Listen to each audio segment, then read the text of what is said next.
प्यारे दोस्तों, पूरी दुनिया में शादी की रस्में हर मजहब में अलग अलग अंदाज से मनाई जाती है।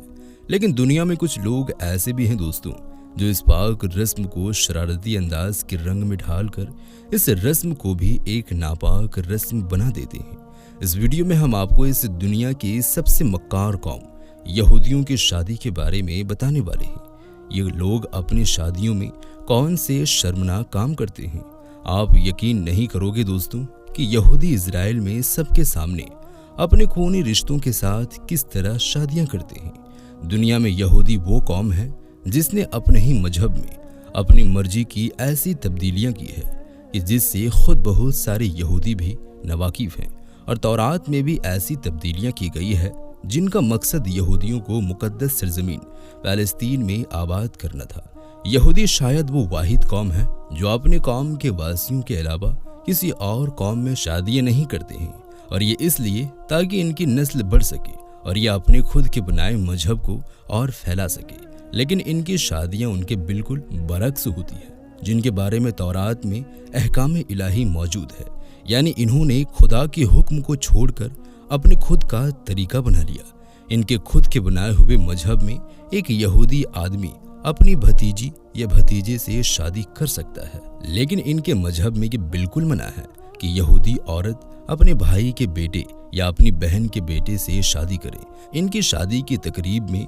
दुल्हन अपने पूरे जिस्म को छुपाती है, यहाँ तक कि अपने चेहरे को भी, ताकि तकरीब में मौजूद मेहमान उनकी दुल्हनों को ना देख सके और ना जान सके कि ये कौन है। इनका रबी या पादरी इनको दुआएं देता है, और ये सब यहूदियों के उन खानदानों में ज्यादा है जो अपने मजहब की तालीमात पर सख्ती से अमल करते हैं। यहूदियों का मानना है कि एक 13 साल का लड़का और एक 13 साल की लड़की भी शादी कर सकते हैं, लेकिन आज के दौर में इस मामले में तरामीन यानी कमी की गई, और अब इनका मानना है कि 12 साल का लड़का और लड़की भी शादी कर सकते हैं। इनका सबसे शर्मनाक अकीदा ये है कि एक मर्द दूसरे से और एक औरत दूसरी, जिसे हम जिनसी परस्तों की शादी करते हैं, और जिस अकीदे को ये लोग आज दुनिया के कोने कोने में फैला रहे हैं। लेकिन इनमें ऐसे भी यहूदी हैं जो इस हम जिस्म परस्त शादियों के खिलाफ हैं और इन्हें अपने मजहब के खिलाफ बात समझते हैं। ज्यादातर यहूदी दूसरे मजहबी के लोगों में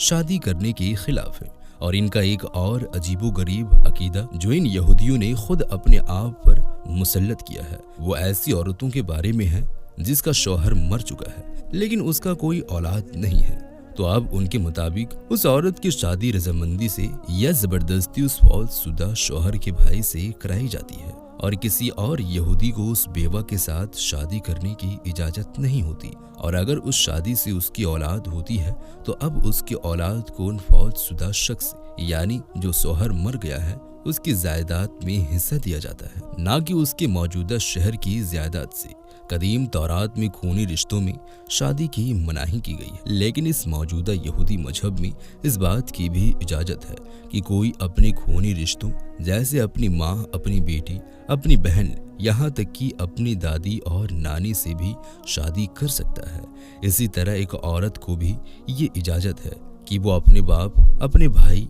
अपने दादा या अपने चाचा के साथ शादी कर सकती है। यहूदियों में ये रिवायत भी है कि ऐसी लड़की जो कुंवारी हो, शादी हमेशा भूत के दिन ही की जाती है, जो इनकी रिवायत के मुताबिक ऐसा करने से उस लड़की पर खुदा की रहमतें बरसती है। एक और अजीबोगरीब रस्म जो यहूदियों में पाई जाती है वो ये है कि अक्सर यहूदी अपने शादी के दिन रोजा रखते हैं, क्योंकि ये इस दिन को अपने मुबारक दिनों की तरह ही मानते हैं, और इनका ये रोजा सुबह सवेरे से शुरू होकर शादी के अंत तक होता है, जिसके बाद दुल्हा और दुल्हन इकट्ठे खाना खाते हैं, क्योंकि इनके अकीदे के मुताबिक इनकी शादी तब तक नहीं होती जब तक ये रोजा रखकर इकट्ठे खाना ना खा ले, और ऐसा करने से उनके तमाम गुनाह खत्म हो जाते हैं। जिसके बाद दुल्हन अपने दूल्हे के गिर्द 3 या 7 बार गोल गोल घूमती है, और इनके अकीदे के मुताबिक ऐसा करने से वो तमाम शैतानी असरात और चालों से महफूज हो जाते हैं। और ये भी माना जाता है कि जब तक ये नया शादीशुदा जोड़ा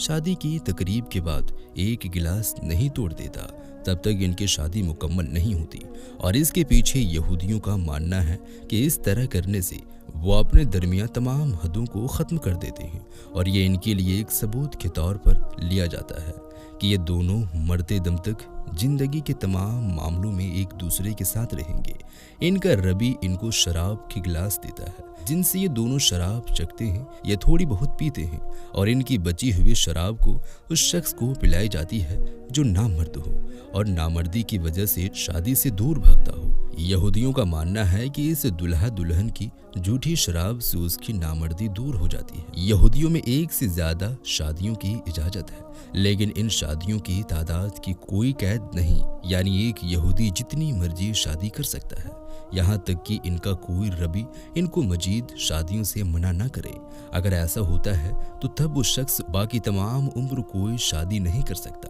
यहूदियों में तलाक का भी एक बहुत गंदा अमल होता है और वो ये कि अगर कोई शख्स अपनी बीवी को तलाक देना चाहता है तो वो बगैर किसी वजह की अपनी बीवी को तलाक दे सकता है और तलाक की सूरत में वो अपनी बीवी को उसी वक्त अपने घर से निकाल देता है और कोई उनसे ये नहीं पूछ सकता कि उसने अपनी बीवी को तलाक क्यों दी। तलाक के बाद ये लोग खिंजीर, ऊंट, खरगोश का गोश्त नहीं खा सकते, यहाँ तक कि ये खुद को किसी भी किस्म की मछली खाने से भी रोक लेते हैं। इनके लिए सिर्फ वही खुराक हलाल होती है जिसे छिला गया हो और हर बड़े स्टोर में लेबल लगाकर ऐसी चीज को रखा जाता है ताकि जो तलाक वाले हैं सिर्फ वही इन चीजों को खरीद सके। यहूदी अपने मजहब के सिवा किसी दूसरे मजहब के शख्स के साथ खाना खाने को भी बुरा समझते हैं। ये लोग अपनी इबादत करने से पहले सिर्फ अपने हाथों को धोते हैं और सिर्फ एक बड़ी चादर अपने कंधों पर ओढ़ लेते हैं और ये ख्याल रखा जाता है कि उस चादर को किसी औरत ने उससे पहले ना पहना हो, वरना तो वो चादर कोई भी यहूदी इबादत के लिए इस्तेमाल नहीं करता और एक यहूदी इस खास चादर को सिर्फ अपनी इबादत के दौरान ही पहन सकता है, यहाँ तक कि जब वो मर जाता है तो उसे उसी चादर में लपेट कर दफनाया जाता है। यहूदियों में एक लड़का 13 साल से और एक लड़की 12 साल से अपनी इबादत शुरू कर देते हैं और जैसे ही एक लड़का या लड़की उस उम्र तक पहुंच जाए तो उन्हें उनके इबादत खानों में लाया जाता है, जहां वो इसकी एक बाकायदा एक महफिल जाते हैं और खुशियां मनाते हैं कि खुदा ने उनके बेटे या बेटी को अपनी इबादत के लिए चुन लिया। यहूदियों के नज़दीक इस चादर की बड़ी अहमियत है क्योंकि इनका मानना है कि ये वही चादर है जो ताबूत सकीना में मौजूद था और यहूदियों से चुराया गया था, जिस ताबूत का जिक्र कुरान मजीद की सूरह अल बकरा की आयत नंबर 248 में इन अल्फाज के साथ मौजूद है। और पैगंबर ने उनसे कहा है कि उसकी बादशाही की निशानी ये है कि तुम्हारे पास एक संदूक आएगा जिसको फरिश्ते उठाए हुए होंगे और तुम्हें परवरदिगार की तरफ से तसल्ली बख्शने वाली चीजें होंगी और कुछ और चीजें भी होंगी जो इज्जत वाले मूसा और इज्जत वाले हारून छोड़ गए थे। अगर तुम ईमान रखते हो तो ये तुम्हारे लिए एक बड़ी निशानी है। यहूदी ये दावा करते हैं कि वो उस बड़ी चादर को एक दिन दोबारा हासिल कर लेंगे जो उनसे छीन ली गई थी और ये तभी होगा जब उनका मसीहा यानी दज्जाल इस दुनिया में आएगा और तब यहूदी पूरी दुनिया पर अपनी हुकूमत करेंगे। इन यहूदियों का दावा है कि उनकी वो चादर जिसे एक ताबूत सकीना में छुपाया गया था वो उसी जगह छुपाई गई है जहां आज मस्जिद अक्सा है और इसलिए इन यहूदियों ने मस्जिद अक्सा को अपने तीसरे हैकल के तौर पर तस्लीम कर लिया है और यहाँ से मस्जिद अक्सा को गिराकर अपना तीसरा हैकल बनाने की कोशिश में लगे हैं ताकि उस दौरान वो उस ताबूत को तलाश कर सके और उसमें मौजूद उस चादर को निकाल सके। उम्मीद है आज की ये वीडियो आपको पसंद ज़रूर आई होगी। अगर ये वीडियो आपको पसंद आई हो और कुछ सीख मिली हो तो आप इस वीडियो को अपने दोस्तों अहबाबों में ज़्यादा से ज़्यादा शेयर करें। मिलते हैं एक और नई वीडियो के साथ, तब तक के लिए खुदा हाफिज़।